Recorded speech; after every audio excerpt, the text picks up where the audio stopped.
So guys, आप सभी लोगों में से बहुत सारे भाई लोग ये हमेशा से कंफ्यूजन में रहते हैं कि एयरटेल पेमेंट बैंक का सीएसपी लें या फिर फिनो पेमेंट बैंक का सीएसपी लें और कौन सा सीएसपी इन दोनों में से बेस्ट है। तो देखिए, बेसिकली दोनों सीएसपी अपने अपने जगह पर बेस्ट हैं। बस आप लोगों को जो है डिसीजन करना है कि कौन सा सीएसपी आप लोगों को लेना चाहिए और आप लोग कैसे डिसीजन कर पाएंगे इनके सर्विसेज को लेकर के।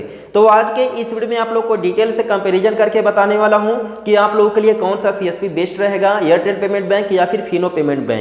तो इस वीडियो को अंत तक जरूर देखिएगा जिससे आप लोग को सही और सटीक जानकारी मिल सके और आप लोग ये डिसीजन कर सकें कि किस सीएसपी को लेना है। तो देखिए, अगर बेसिकली बात करें सर्विसेज को लेकर के तो दोनों सीएसपी एयरटेल पेमेंट बैंक और फिनो पेमेंट बैंक में लगभग सर्विसेज सेम हैं, लेकिन सर्विसेज में भी काफ़ी ज़्यादा डिफरेंसेस हैं। जैसे सबसे पहला यहाँ पर डिफरेंशिएट हम लोग करते हैं अकाउंट ओपनिंग से लेकर के।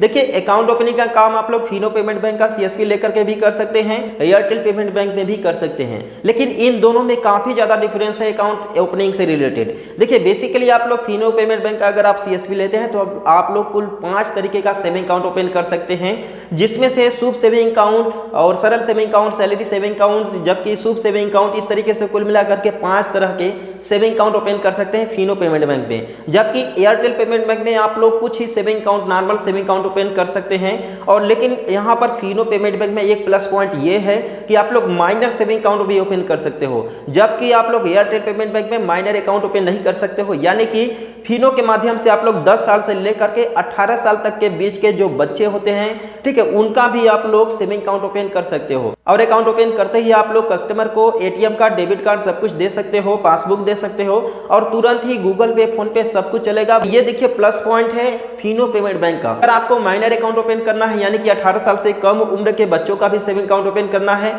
तो आप लोग फिनो पेमेंट बैंक का सीएसपी ले सकते हो, क्योंकि एयरटेल पेमेंट बैंक में ये फैसिलिटी नहीं है। और सेकंड प्लस पॉइंट ये है फिनो पेमेंट बैंक का कि जैसे ही आप लोग सेविंग अकाउंट ओपन करते हो, किसी भी तरीके का सेविंग अकाउंट ओपन करते हो, तो आप लोग तुरंत ही कस्टमर को फिजिकल एटीएम कार्ड आप लोग प्रोवाइड कर सकते हो, क्योंकि फिनो पेमेंट बैंक एक वेलकम किट प्रोवाइड करता है कस्टमर को, जिसमें डेबिट कार्ड भी होता है। तो आप लोग फिजिकल एटीएम कार्ड भी यूज प्रोवाइड कर सकते हो कस्टमर को, जिसका यूज कस्टमर किसी भी बैंक के एटीएम मशीन में कर सकता है, ऑनलाइन शॉपिंग में कर सकता है या फिर डिजिटल कहीं पर भी यूज कर सकता है उस एटीएम कार्ड को। जबकि एयरटेल पेमेंट बैंक में ओनली वर्चुअल एटीएम कार्ड मिलता है, जो कि एयरटेल पेमेंट बैंक के मोबाइल बैंकिंग एप्लीकेशन में ही देखने के लिए मिलेगा। हालांकि गूगल पे, फोन पे तो सब कुछ चला सकते हैं, लेकिन माइनर सेविंग अकाउंट ओपन नहीं कर सकते। यानी कि 18 साल से ज्यादा जिसका उम्र है उसी का ही एयरटेल पेमेंट बैंक के माध्यम से सेविंग अकाउंट ओपन कर सकते हैं आप।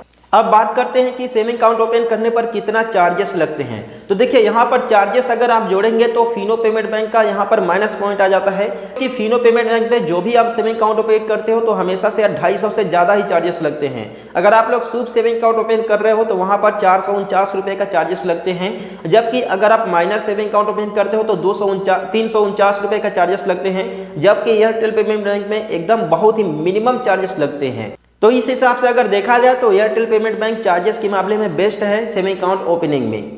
और अगर आप लोग फिनो पेमेंट बैंक का सीएसपी पॉइंट लेते हैं तो जब भी आप किसी बंदे का सेविंग अकाउंट ओपन करोगे तो ये आप लोग को जो है वेलकम किट आप लोग को देना पड़ता है ग्राहक को। और इसमें देखिए डेबिट कार्ड होता है, डेबिट कार्ड को सिंपली आप लोग को इस किट के माध्यम पर एक किट पर एक नंबर लिखा रहता है, जिसका यूज आप लोग अकाउंट ओपनिंग करते समय इस जो है कॉम्बो किट को लिंक कर देते हैं। तो ये किट आप लोग को 70 रुपये की मिलता है। हालांकि ये देखिए रिफंडेबल होता है।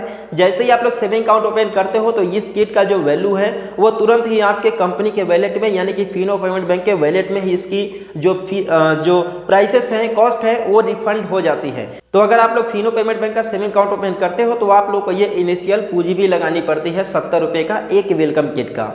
जबकि एयरटेल पेमेंट बैंक में किसी भी तरीके का कोई कॉम्बो या फिर किट की रिक्वायरमेंट नहीं होती है अकाउंट ओपनिंग करते समय।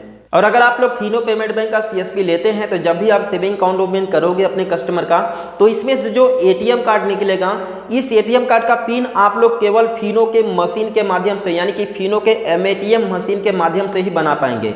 अदरवाइज आप लोग किसी दूसरे मशीन के माध्यम से इसका जो एटीएम का पिन है, गुप्त पिन है, जिसके माध्यम से कस्टमर पैसे निकालेगा, उसका पिन कहीं और बनेगा ही नहीं। तो फाइनली बात यह है कि जब भी आप लोग अगर फिनो का आईडी लेते हैं, सीएसपी लेते हैं, तो आप लोग को इसका एमएटीएम मशीन भी लेना पड़ेगा, जहां से आप लोग अपने एटीएम कार्ड का पिन बना पाएंगे। जबकि एयरटेल पेमेंट बैंक में ऐसा कुछ भी सिस्टम नहीं है। आप लोग खुद मोबाइल बैंकिंग के माध्यम से ही अपने एटीएम कार्ड का पिन बना सकते हो। हालांकि इसमें वर्चुअल वर्चुअल एटीएम कार्ड मिलता है, जबकि फिनो में फिजिकल एटीएम कार्ड मिलता है। तो अब आप लोग डिसीजन शायद से ले पा रहे होंगे कि आप लोग के लिए कौन सा सीएसपी बेहतर है। अब नेक्स्ट में बात करें एईपीएस से रिलेटेड, तो एईपीएस दोनों में सेम है और कमीशन भी लगभग सेम है। आप लोग भी फिनो का सीएसपी लेकर के जो है कैश विड्रॉल का काम, मिनी स्टेटमेंट, बैलेंस इंक्वायरी, आधार पे, माइक्रो एटीएम, जबकि एयरटेल पेमेंट बैंक में भी सेम टू सेम सारे सर्विस आप लोग को मिलते हैं और कमीशन भी ऊपर नीचे मिला करके लगभग दोनों का सेम है। और अगर यहाँ पर बात करें इंसेंटिव को लेकर के, तो फिनो पेमेंट बैंक में आप लोग को कुछ ज़्यादा ही इंसेंटिव मिलता है एयरटेल पेमेंट बैंक की अकाउंट ओपनिंग से, ठीक है। क्योंकि देखिए अगर फिनो में आप लोग किसी बंदे का सेविंग अकाउंट ओपन करते हो तो आप लोग को लगभग 40 रुपये का यहाँ पर कमीशन मिलता है एक सेविंग अकाउंट पर, और साथ में अगर फिनो पे डाउनलोड करवाते हो तो आप लोग को 10 रुपये अलग से मिलता है। इसी तरीके से कुल मिलाकर के बात करें तो फिनो पेमेंट बैंक में जो इंसेंटिव मिलता है वो एयरटेल पेमेंट बैंक में नहीं मिलता। तो अगर आपके पास अकाउंट ओपनिंग का काम अगर ज़्यादा है तो आप लोगों के लिए बेहतर रहेगा फिनो पेमेंट बैंक का सीएसपी।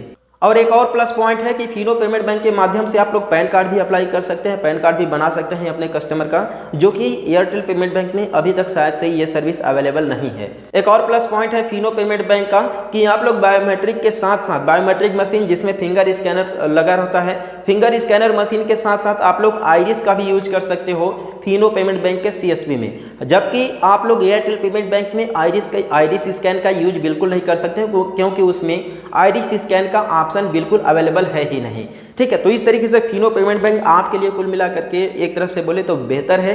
अब आप लोग डिसीजन कर पा रहे होंगे। अगर बात करें यहाँ पर रजिस्ट्रेशन करने के लिए, तो आप लोग ऑनलाइन बिल्कुल भी रजिस्ट्रेशन इसमें नहीं कर सकते, बल्कि आप लोग को डिस्ट्रीब्यूटर से मिल करके ऑनबोर्डिंग अपने सेंटर पर, अपने शॉप पर ही करवाना पड़ता है, तभी आप लोग का जो है ये आईडी एक्टिवेट होते हैं और आप लोग फिजिकल वेरिफिकेशन के बाद ही सर्विसेज को यूज कर सकते हो। तो आई होप मैंने जो आप लोग को यहाँ पर डिफ्रेंशिएट करके बताया, साथ में फुल कंपैरिजन भी करके बताया, तो आप लोग ये डिसीजन कर पा रहे होंगे कि आप लोगों के लिए कौन सा सीएसपी बेस्ट है, एयरटेल पेमेंट बैंक या फिर फिनो पेमेंट बैंक। तो आज के इस वीडियो में यहीं तक, मिलते हैं फिर किसी नेक्स्ट वीडियो में एक नए अपडेट के साथ, तब तक के लिए बाय बाय।